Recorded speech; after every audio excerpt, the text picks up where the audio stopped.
And welcome to another episode of the Michigan Sports Truth Podcast. I'm Taylor Phillips.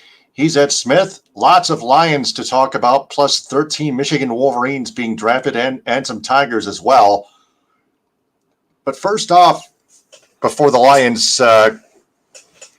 went on with their draft picks, they extended Amon-Ra St. Brown through 2028 and Penei Sewell through 2029.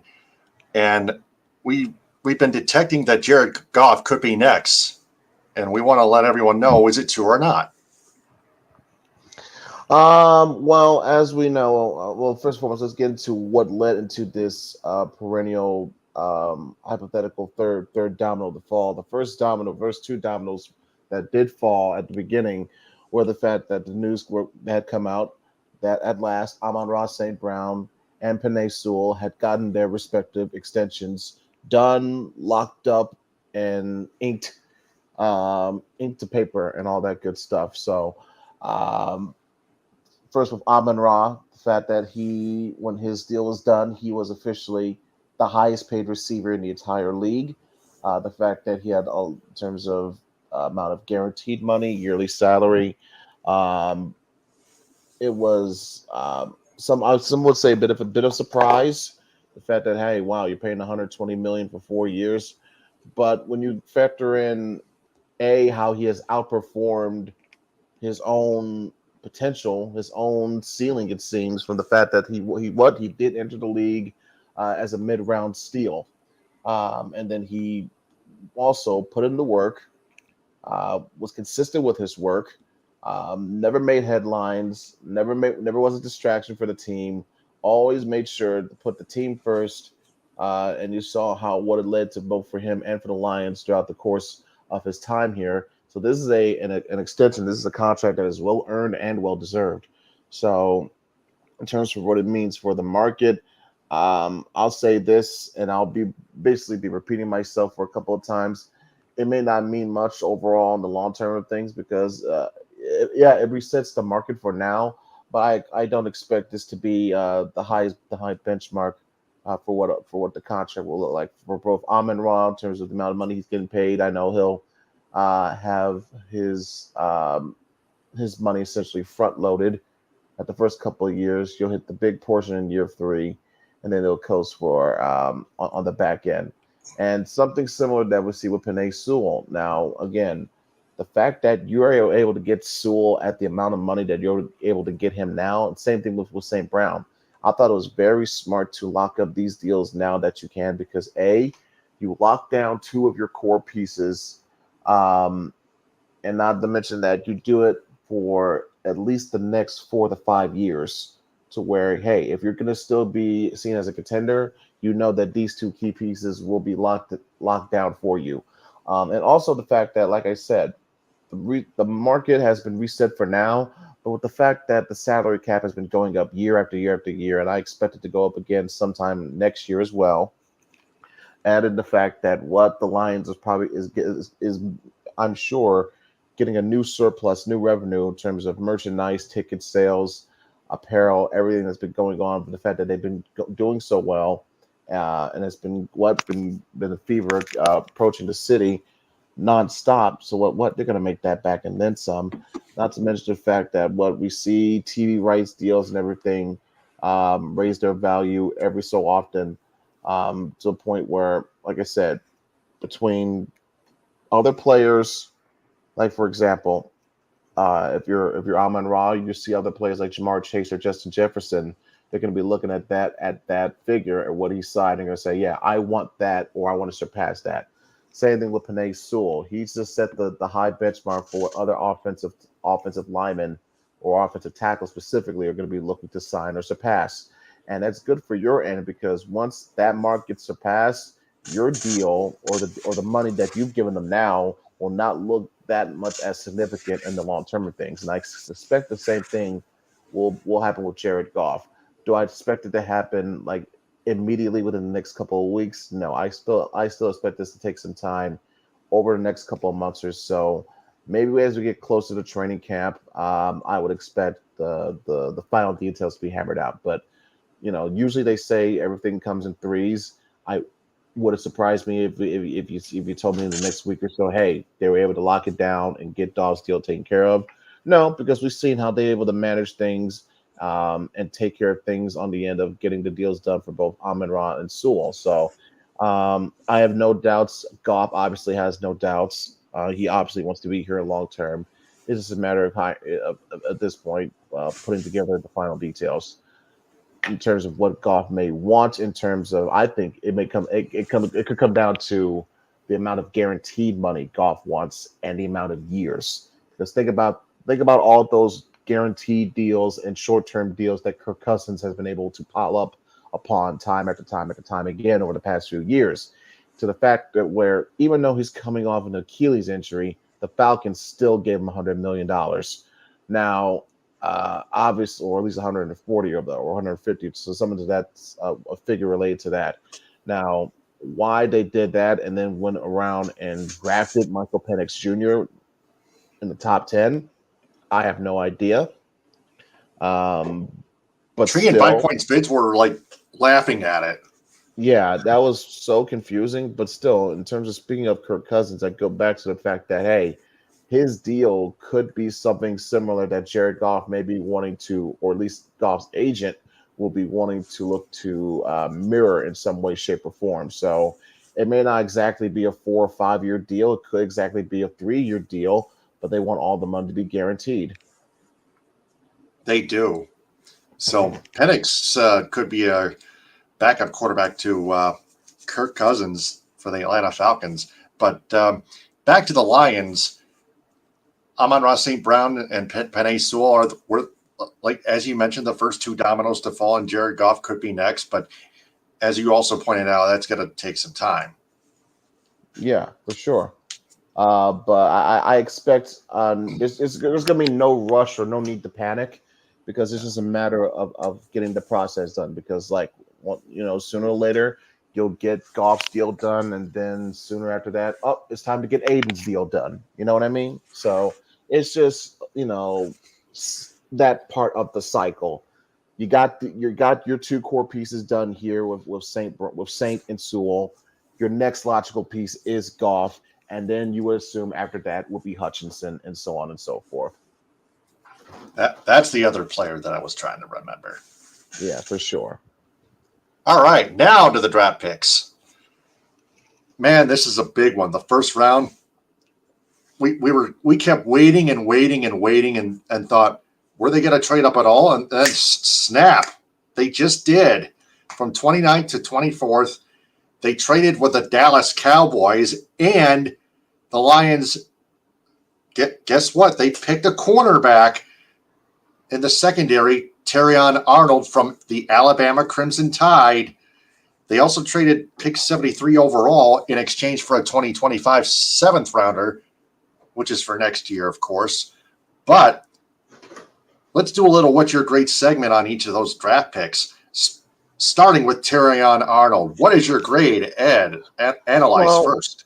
Well, I'll be honest. In terms of doing the grade itself, I think, if I can be honest, the idea of grading draft picks starting to become a little bit outdated because, again, on paper, it looks like something that you can do well now. But you still, at the end of the day, got to see what these players look like when they get out on the field and start getting some snaps in. So while, you can't necessarily give a letter grade on what that player looks like or what that pick looks like now because you don't know what that player is going to bring to you now, you can at least say, hey, was this a thumbs up move? Was it a thumbs down move? That type of deal. So obviously, massive thumbs up because let's talk about the fact that the Lions were aware of the fact that, hey, Arnold was still available on the board because let's not forget about the amount of offensive players that were just going off the board consistently, one after another consecutively. I think a record had been set as a result with the amount of offensive players that had been taken in a row. So as a result of that, a lot of high-end defensive talent was still available on the board as we got to the mid-teens and even into the 20s to where, hey, You were pretty feeling confident that the Lions will probably try, if they were going to trade, they would probably try to trade up. And the fact that I think that they knew that the Packers were going to be after the Cowboys, and B, they saw that Quinyon Mitchell had already been taken by the Eagles a couple picks before them. That is what really got the ball rolling for Brad Holmes to want to get this deal done. And the fact that they were able to do this, and for the second year in a row, it seems, jump ahead of the Packers and get a corner that they really wanted on their big board, and seem to have gotten it. And I'll get to the second pick in a little bit, but in terms of what they wanted to get, Brad Holmes truly got it. And this is what you're getting in terms of a Terrion Arnold, first and foremost, which is, again, this is why this is a massive thumbs up. He fits their style. He fits their way, their brand of football. In terms of Arnold, of what he brings to a secondary, he is a press player. He's not a zone guy. He is full on man guy. He is full on man coverage all day, every day. He is a person. He is a player who excels in press coverage, physically aggressive. He's a hard tackler, which is going to help out in terms of open field tackles, getting some of those tackles that you wish you could have gotten in the NFC Championship game, and as well as helping you stop the run, which has become a massive strength of the Lions defense over the past year. So much so that Terry Arnold was ranked from Pro Football Focus as a 90 in terms of how they rated his run defense. Add in the fact that this was a player who played in the SEC, played in Alabama, C, played under Nick Saban, and D, was a player that turned out to be on Nick Saban's last coach team. Yeah, there was good reason to want to pay attention to this, to this young prospect. Let's not forget the fact that last season he led the SEC in terms of interceptions and pass breakups. I've already mentioned what he's ranked in terms of run defense.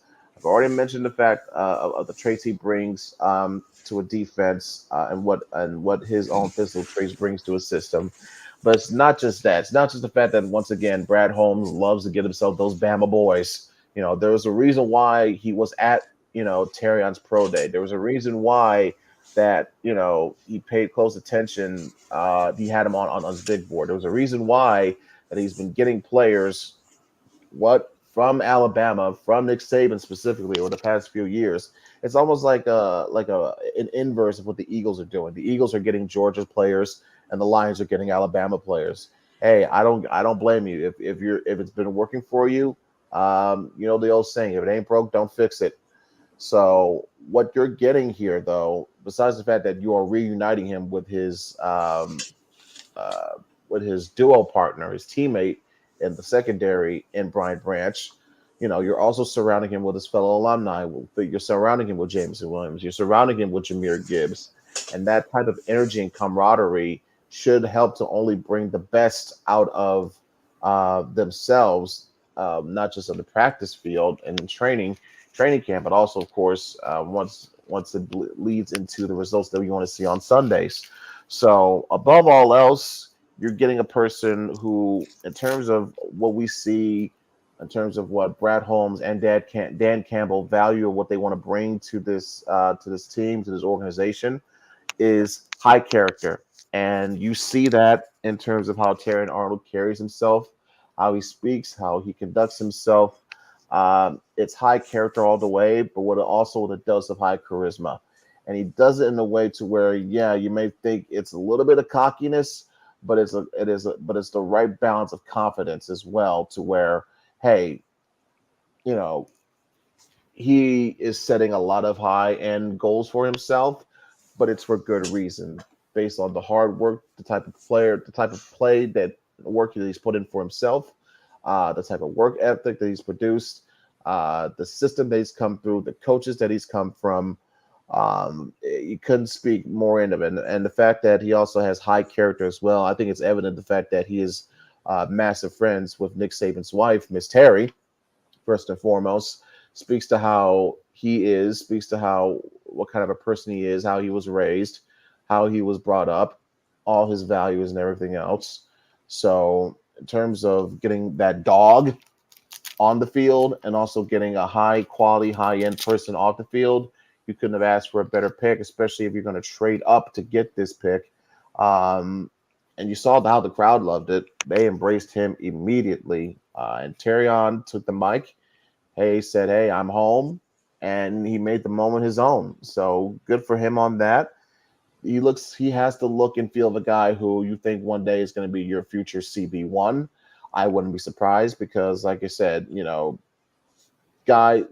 about the moves that you made and the details to those moves. Emmanuel Mosley, 1 year deal. Carlton Davis, short term deal. Robertson, short term deal. Whereas guys that you have in there already, they're controllable years, like a Kirby Joseph, like a Brian Branch, now with a Terry and Arnold. You also had that with Melifanu too, to an extent as well.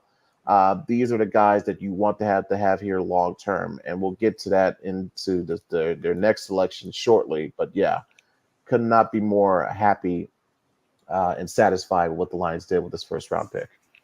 A very positive attitude from Terry on himself. And yes, that was a great trade by Brad Holmes. Let him cook, will you?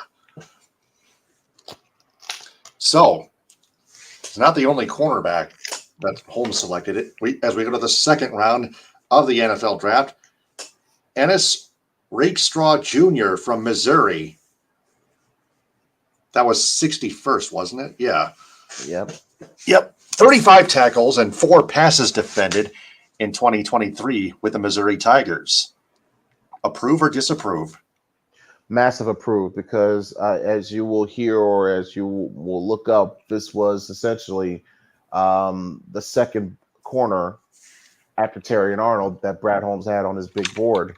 And guess what?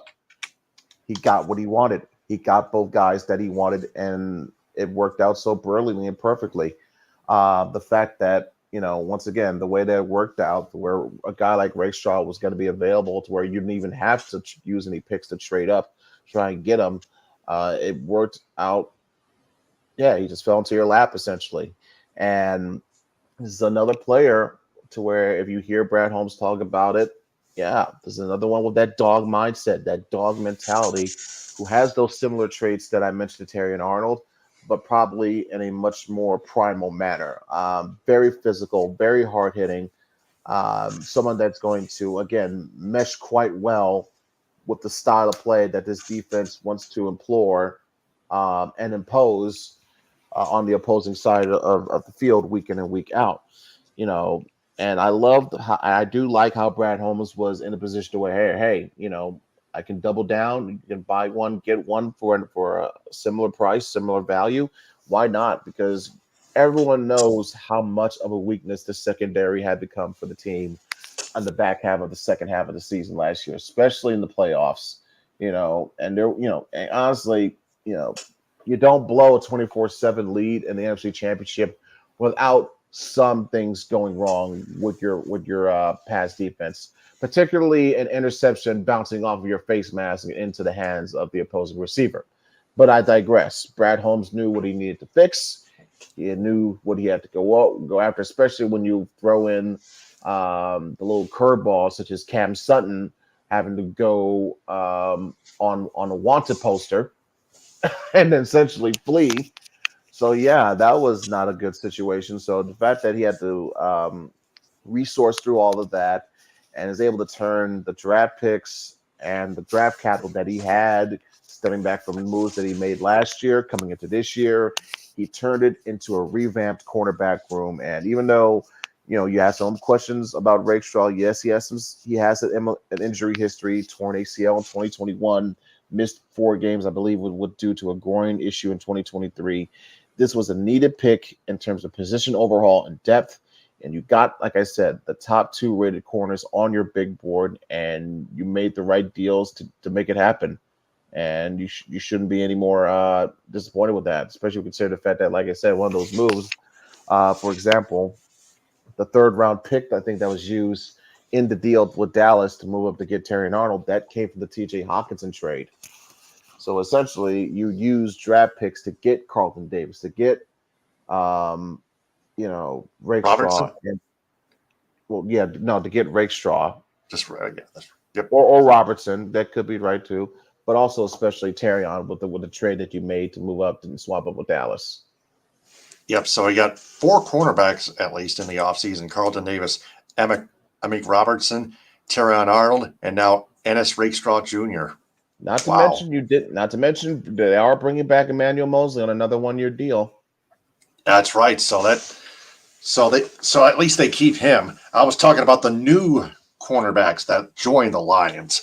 I know Mosley's staying put, Yeah, but but there's the thing though. You can pretty much call Mosley a new addition anyway, because let's not forget he was coming into last year seems that recovering way. from his recovery. He was coming into last year recovering from an ACL injury.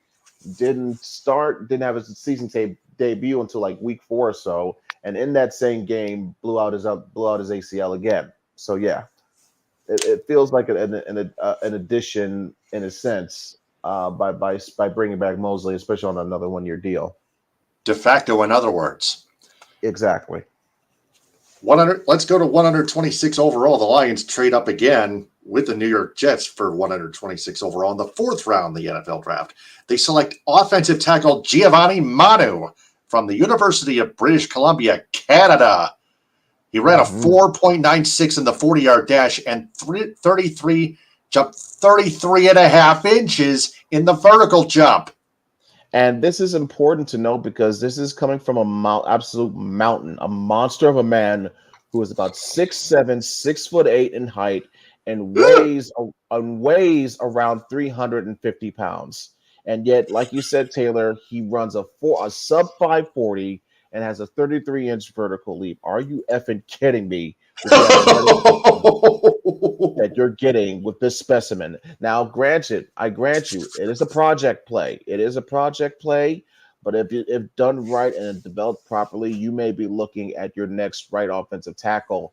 Because I'm assuming within the next couple of years, especially with this Sewell deal, you're going to be moving him to left tackle.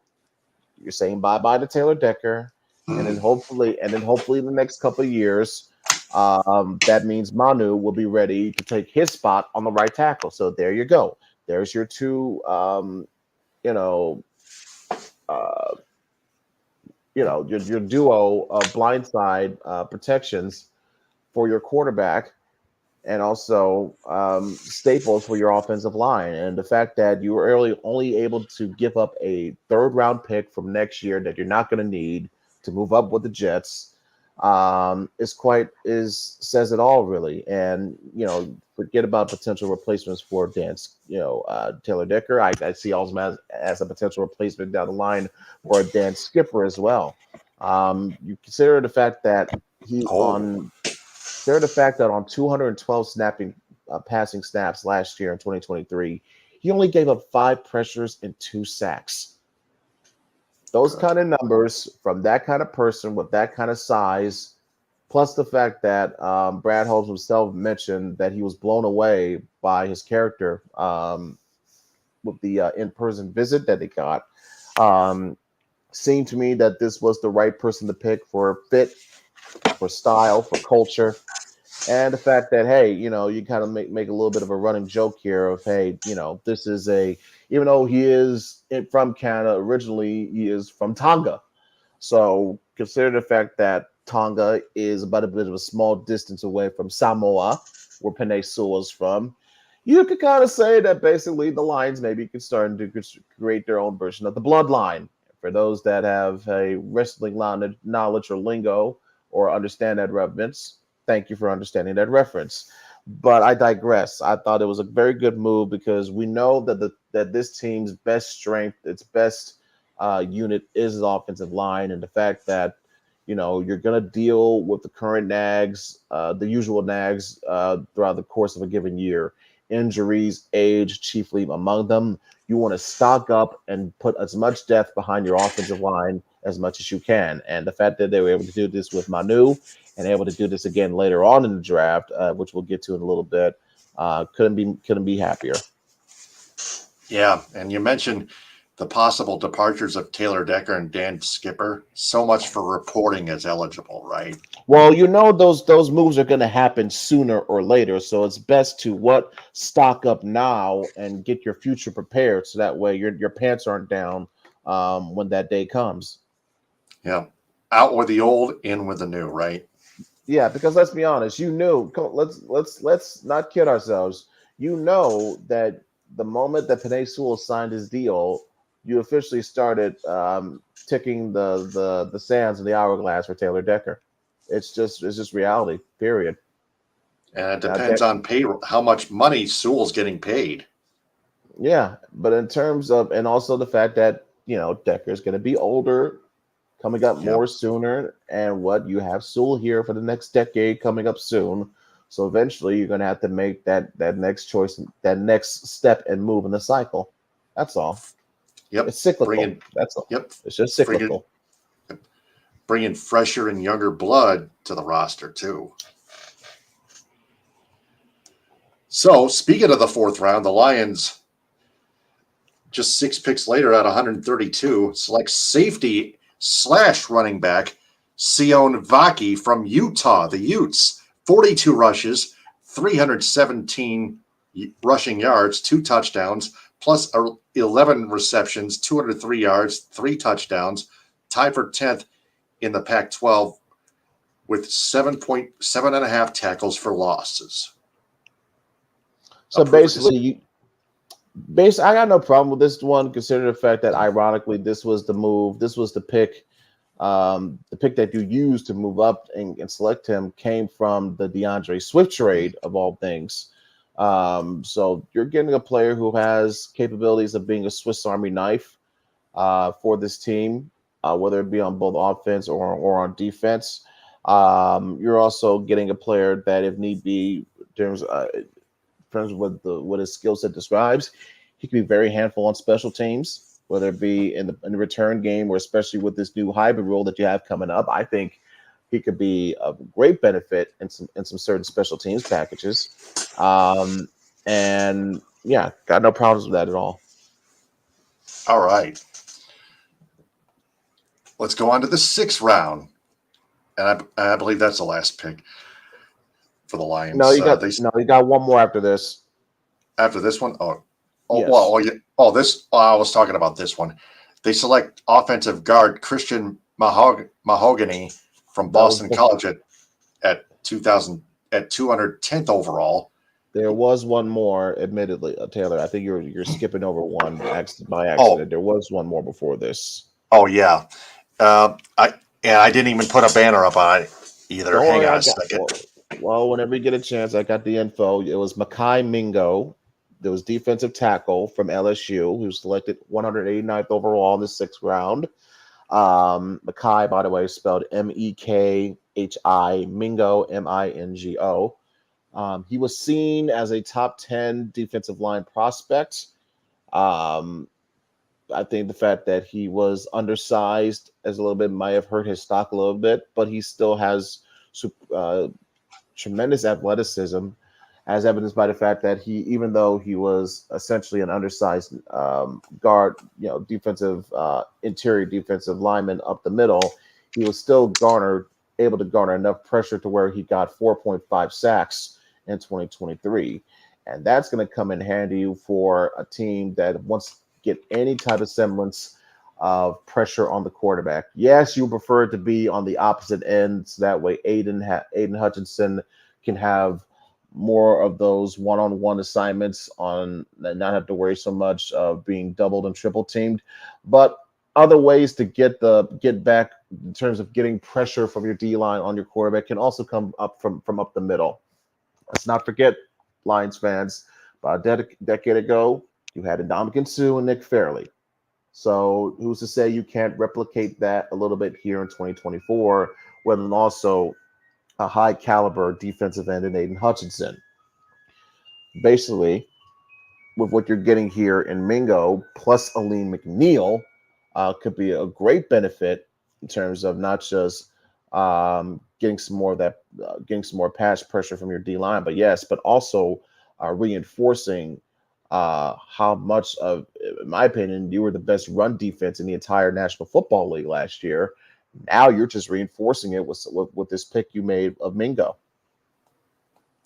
And also worth noting, before he played at LSU, Makai Mingo was briefly for a moment at Missouri, where he was teammates with Ennis Rakestraw. Oh, it was it Wingo or Mingo? It was Wingo from what Mingo. I read on. Mingo. Oh, it is Mingo. Okay. Was it Wingo? It might Yeah, have been yeah, it Mingo. was. Yeah, it was Wing. Yeah, it was Wingo. I read on the official Lions website, Yeah. DetroitLions.com. Okay, well there you go. I think I might have been looking at something the wrong way, so my apologies on that. But yes, Makai Wingo is the name that you're all looking for, ladies and gentlemen. Yes, I think he with Lee McNeil could be a great benefit in terms of yes, the getting some pressure on the quarterback would help, but I think again reinforcing your run defense on that front end on that front line is what's most important here. All right. So, speaking of the sixth round, the Lions select offensive guard. I was going to mention Christian Mahogany from Boston College at 210th overall. He was out for the 2022 season with a torn ACL, but he made the first team All ACC in 2023. What do you think of that? Yeah, the fact and he earned those accolades in 2023 based on the fact that in 394 passing snaps, he gave up a total of 7 pressures and 0 sacks. Good. Okay, that's trust me, the based on the type of talent that he has and on those numbers that you see alone, frankly, the only reason why he wasn't in the draft last year was because of the torn ACL in 2022. Otherwise, he likely would have been not just a pick last year, he probably could have been a potential first round pick last year. But this year, he decided to stay one more year, and I think it helped up his shake off some of that rust and remind some people of the type of caliber player that he can be. To where so much so some predicted him to be a bit of a fourth round projection, and the fact that you got him all the way here in the sixth round, I would consider that to be a steal. Also considering the fact that he has experience at both left guard and right guard, I would consider him as a potential replacement for Kevin Zietler, for example, or someone you compare with Colby Sorsdal as well. Because let's not forget, you're going to need somebody to eventually replace guys like Ragnow and Glasgow one day. So, yeah, definitely always have minds on working towards the future with your biggest strength. Yes. And then the undrafted free agents. Defensive end Isaac Ukwu, wide receiver Jalen Calhoun, offensive lineman Brian Hudson, offensive lineman Duke Clemens, wide receiver Isaiah Williams, linebacker Steele Chambers, linebacker / safety Daron Gilbert, tight end Isaac Rex, long snapper Hogan Hatton, and safety, safety Shillen Garnes. And that's not all. Edge rusher Nate Lynn from William and Mary, cornerback Morris Norris from Fresno State, defensive back Lauren Strickland from Ball State, kicker James Turner from Michigan, Hey, and center Kingsley Equicon from Equicon. Florida. Hmm. If there's one name that at least stands out to me, but besides James Turner, that hey, because it shows hey you want to try and get yourself a reliable kicker this year. I will argue though, you have one up the road that's playing, or not up the road. You have a sharing neighbor that's playing in the same building as you. His name is Bates. He plays for the Panthers, and but Jake Bates, yeah. So, but I digress. the I Michigan think Panthers of the USFL. We remember him nailing a 64-yard field goal to win a game for the Panthers against the St. Louis Battlehawks. yeah, and that's what created the buzz from fans on social media and online and saying, hey, maybe the Lions could probably try to see giving him some tryouts in training camp. Who knows? That could still happen. But at the meantime, getting a younger kicker and James Turner would not be too much of a bad option to invest in as well. But another name that really did stick out to me, though, in all seriousness, was Isaiah Williams. I think, like I said, um, it's good to know that they still at least recognize that they got to try to find some type of deep threat or X threat for the wide receiver route, because while Amon-Ra is going to get his usual targets, uh, Sam Laporta is going to get his targets as probably the second leading receiving option, and you expect to see more of a breakout role from Jamison Williams this year. You still need some type of presence. And while, yeah, there's one aspect from, hey, maybe we'll see what a full offseason of Donovan Peoples-Jones looked like. You still want to see what you get from other players that want to try to fight for some roster spots, whether it be practice squad or whatever the case may be. So, yeah, Isaiah Williams was definitely one name that stood out to me. All right. But speaking of the kickers, Jake Bates, in terms of Jake Bates, I would say move over Kickalicious. 64 yards from Jake Bates to win it for the Michigan Panthers. Wow. So, speaking of the NFL draft, there were 13 Michigan Wolverines players drafted. It's the and the University of Michigan became the university with the most players drafted in a single year's draft in 2024. Yes, not only were they the program with the most draft picks, this was the fourth, or at least tied for the fourth most such occurrence of all time. The number of 13 that was selected turned out to be a program record for the Wolverines, which is great to see. There's also another couple of things. Now, this was a number I've gotten from Brandon Koretz. Over the past 5 years or so, the Wolverines have had 46 draft selections. That is third in terms of all of college football, only behind Georgia at 49 and Alabama at 48, I believe. And Zach Shaw, which I got from him as well, I would consider that kudos to him in pointing this out. This would probably be consideration the culmination or the fruits of the labor, which was the 2018 recruiting class. This was a class that basically decided to ditch more of the star chasing or the pipeline chasing and focus more on the homegrown prospects and your more simple pipelines that you used to have before, and what fit your system, fit your style of play best. And what it resulted in having a top 25 recruiting class, 7 4-star recruits, and despite not having a single recruit that was deemed worthy of a top 100 ranking, you still managed to have 12 players in that time span either be drafted or play in the NFL. So I consider that to be a great accomplishment. Oh, yes. And some of these include J.J. McCarthy, Chris Jenkins, Mike Sanders-Still to the Commanders, Junior Colson to the Chargers. McCarthy got drafted by the Vikings. Chris Jenkins got drafted by the Bengals, probably to replace James Reeder. DJ Reeder, yeah. DJ Reeder, yeah. Blake Corum to the LA Rams. Junior Colson joins his head coach Jim Harbaugh again from Michigan to the Chargers, by the way. Roman Wilson to the Steelers, urinating trees, Pittsburgh Steelers. And Zach Zinter, offensive guard, to the Cleveland Browns at 85th overall. So I think Michael Barrett, Michael Barrett got drafted by the Tennessee Titans too. I just saw, didn't I? Yeah, Barrett went. Yeah, Barrett went. No. That was Jalen Harrell. Harrell went to the Titans. Oh, that's in the right. seventh round. Harrell went to the Titans in the 7th round at 252. Barrett went to the Carolina Panthers at 240 in the 7th round. That's what it was. Oh, gotcha. So that's another one. Yeah, but for notes for some of these picks, though, I think for JJ McCarthy, this was the right fit for him in terms of you're going to a coach who has been seen as a quarterback wonder in Kevin O'Connell. He was with the Rams on their staff when they won the Super Bowl with Matthew Stafford and whatnot.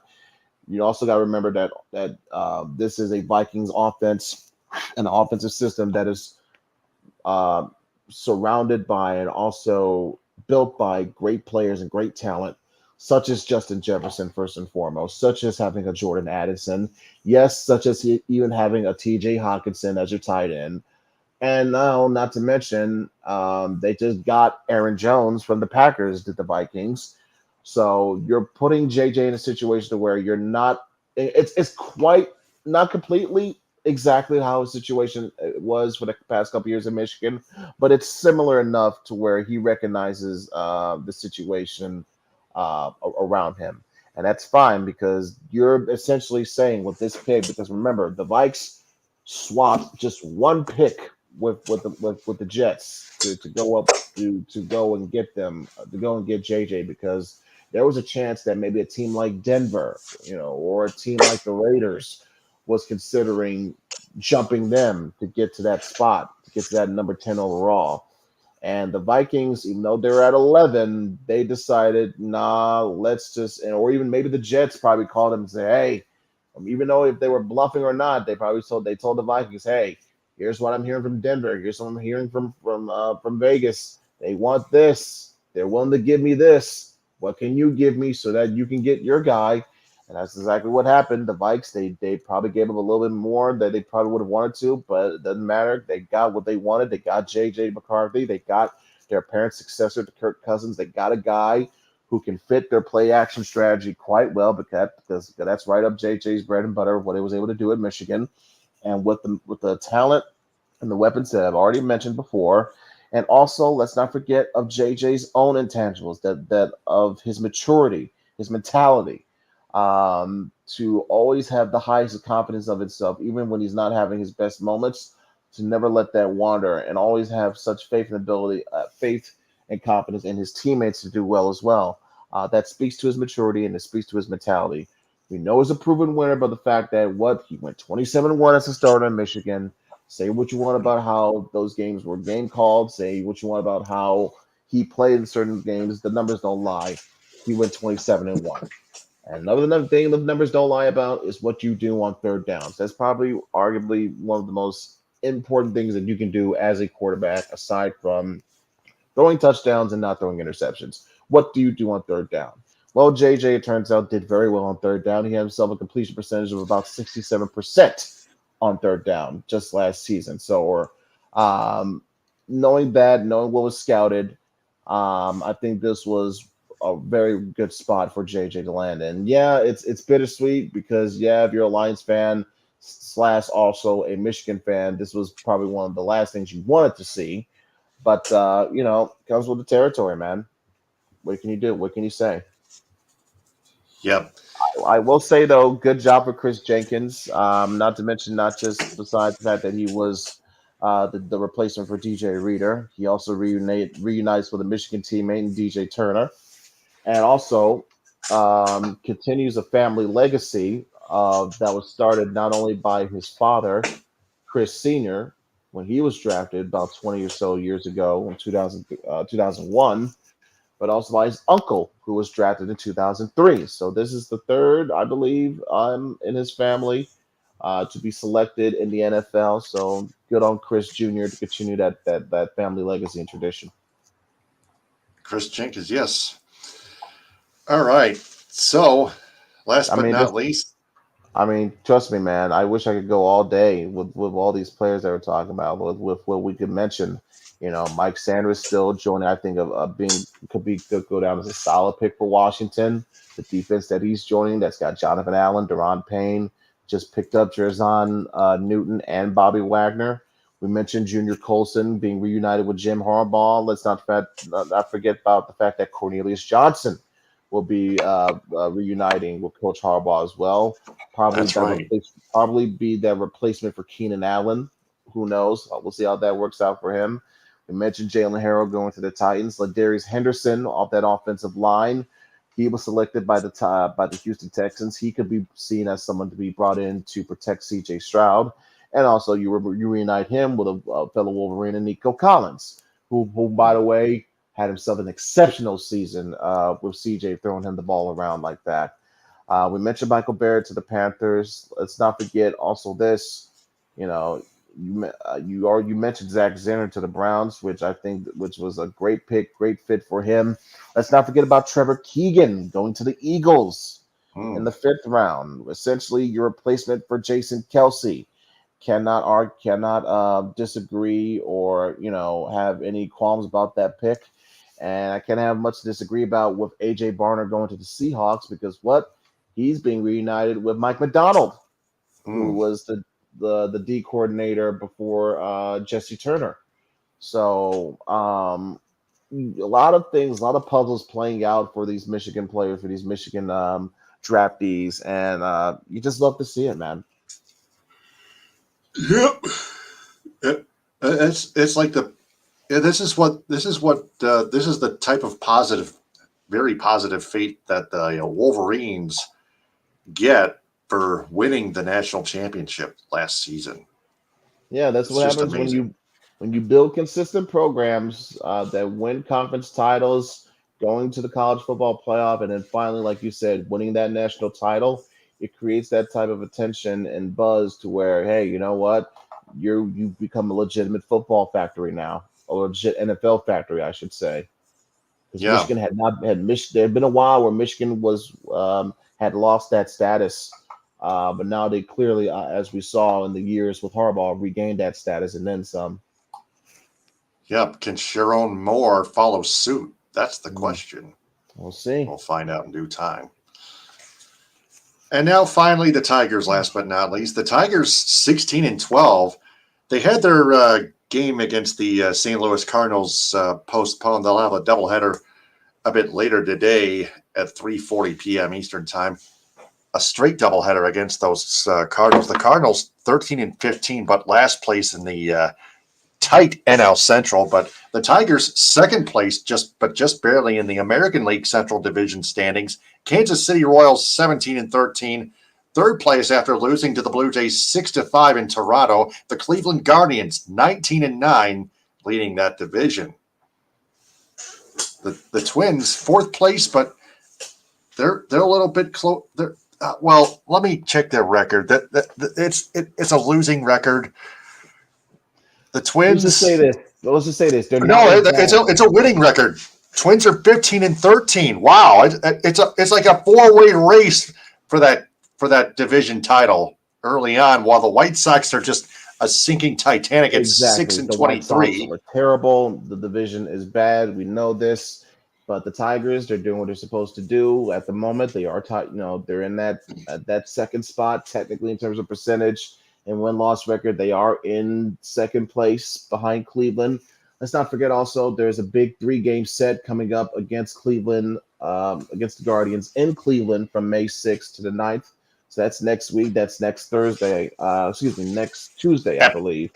That's next Monday through Wednesday at Progressive Field, 6th through the 8th. I thought it was 6th through the 9th. But anyway, but yeah, they have the 9th off. Yeah, my mistake. But it's a big 3-game set down in Cleveland. Who knows what that could mean for the standings early on in the season. But you have that going for you. You have the fact that you were able to get some, even though you had a bit of a not a good series against the Rangers, you were able to bounce back and able to balance that out with getting series wins against the likes of the Twins, the Rays, and the Royals. Now, I would say a couple of things that were beneficial towards that was the fact that you got some astute production from your bullpen, good consistency from guys like Foley, for example, and Faedo when he wasn't blowing up. You also got good defense in and out from Riley Green, who knows, maybe putting himself as a potential dark horse candidate for a Gold Glove somewhere down the line later this year, maybe. Who knows? But I think the main course of this has got to be the efforts of Tariq Skubal. Let's put in the fact that over the past week or so, or in the past how he started this season, He's in the position now where he is tied for most wins in the AL with 4. He is 4-0. top 10, he is top 10 in ERA, number 6 specifically at a 1.72. In terms of batting average of what he's held his opponents to, it's only second with 1.182. And also in a 10-game stretch, he has given you a stat line of 77 strikeouts, 30 hits, and 8 walks. The only other pitchers who could say they could put up that type of stat line, some of those names include the likes of Jacob deGrom and Chris Sale. And most important of all, this is probably my personal favorite. He is first in the AL in WHIP. That is walks and hits in innings pitched or per innings pitched, 0.74. To me, the market sign of good to great pitching is how low do you keep your WHIP number? How many guys are you keeping off the base paths consistently, inning in and inning out? And that right there speaks for itself. He's got the arsenal to show for it. High velo fastball, great positioning with his changeup and curveball to keep batters guessing. Hence the 77 strikeouts. It's gotten to a point to where, to me, he should be one of the front runners for the Cy Young if he isn't already. Yep. And he also has to be an all-star as of right now. Well, let's not get too ahead of ourselves yet. It is admittedly only April. We still got ways to go between May and June. But yeah, what Scooble's doing so far, can't complain about it. Not only that, but it's incredible. Those statistics that you pointed out, including the 0.74 WHIP, walks, hits per innings pitch, is incredible. Yikes. Man, oh man. And that Cy Young stuff I've been hearing about too. I've been reading about it on social media, especially on X. That's just amazing. Without the shadow of a doubt, he just has to keep it up. Simple. Nothing else to say. Nothing much else to say there. So, there we go. So, what all did we learn? Well, what did we learn? Well, we just learned that the Lakers season just ended. I believe the Nuggets just beat them in 5 on a Jamal Murray on a friggin' Jamal Murray game winner once again. Wow, 2 game winners in that series. But anyway, what all did we learn in this episode? Well, we learned that the Lions have decided to go all in terms of the moves that they made, the deals that they made, and the players that they wanted to go and get, and the players that end up falling to them so they could help surround and build to their core and to their culture. This was essentially a draft where they wanted to go all in, and they did just that. We learned that the Michigan Wolverines should be proud of themselves, furthermore, of the type of 2023 that they had with the amount of players that were drafted, particularly those that went around in the middle rounds that could be seen as potential mid-round steals down the line. We'll see where it goes, but I think with some of the players with the systems and franchises they were selected to, have really no complaints about where they ended up, especially when we consider that a couple of them got to be reunited with Coach Harbaugh. And we also learned that the Tigers, they have a little bit of a smoke. Maybe where there's smoke, where there's fire. We know that they have something building, smoldering when it comes to their pitching. We wish that something could be done more better with their offense, particularly with the likes of Spencer Torkelson, for example, and Javier Baez. But,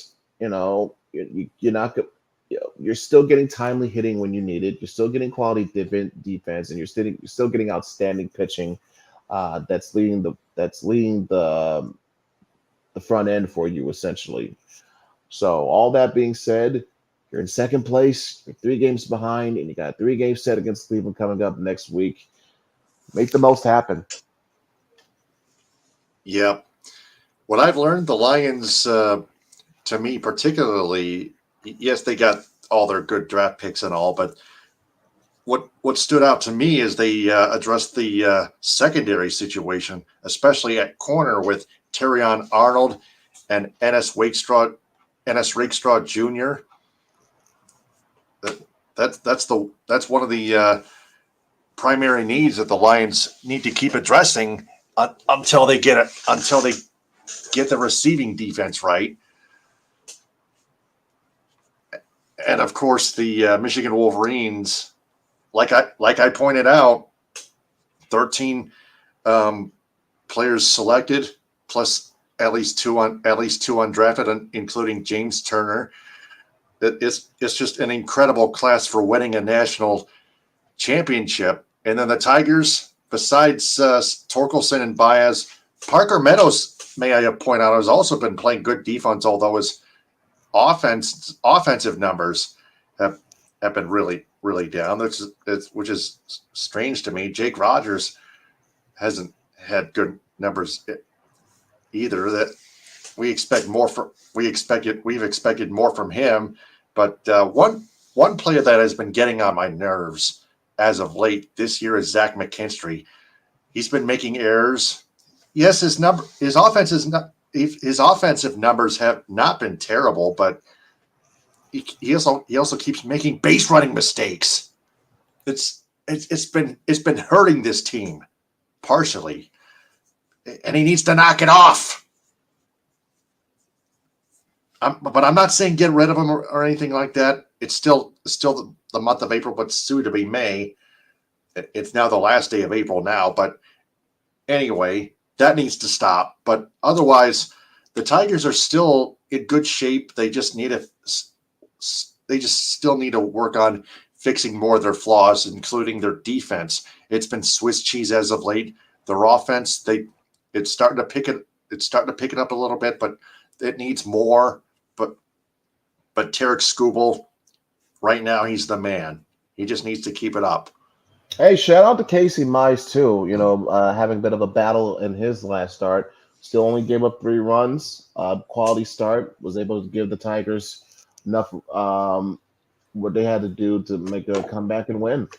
So that's another one to keep an eye out on. Casey Mize. Yeah, and even though Kenta Maeda's pitching numbers have been awful, his last outing was actually decent in St. Petersburg against the Tampa Bay Rays. So he's had 2 decent start outings, although other than the 3 other terrible outings that he suffered. May overall has not been good, to say the least, as a starting pitcher. And I also remember him as a Los Angeles Dodger giving up a game-tying 3-run home run in the 2017 World Series in Houston against the Astros. Plus, his numbers in Minnesota with the Twins, they had not been great either. And this is actually not surprising. We've done the research before on Maeda, and thus far he has not evolved at all, except for his last 2 decent starts, like I mentioned before. So I believe that's everything we've learned on the Michigan Sports Truth podcast in this episode. I'm Taylor Phillips. He's Ed Smith. Follow the Michigan Sports Truth podcast on X, formerly Twitter, Instagram, and TikTok at Michigan_Truth, and like its Facebook page. Subscribe to its YouTube channel at the Michigan Sports Truth podcast. Like our videos and turn on all notifications on the bell icon for when we go live on YouTube. Also, listen to our shows and episodes. Listen to our show and its episodes in audio form on Spreaker and follow it. Follow me on X, Twitter, X, TikTok, and Instagram and YouTube at DT2Phillips. Follow Ed Smith on X, Instagram, TikTok, Twitch, and YouTube at EdSmith313. Business shoutouts go to Athletico Physical Therapy on Woodward and Ferndale, the B4 Foundation, Cali Tickets. Call Mark Goldman at 877-225-8425 or visit CaliTickets.com. Creative Embroidery of Cadillac for designing the Michigan Sports Truth podcast logo on my long sleeve shirt and t-shirt. Cuts by Melanie in Lake City.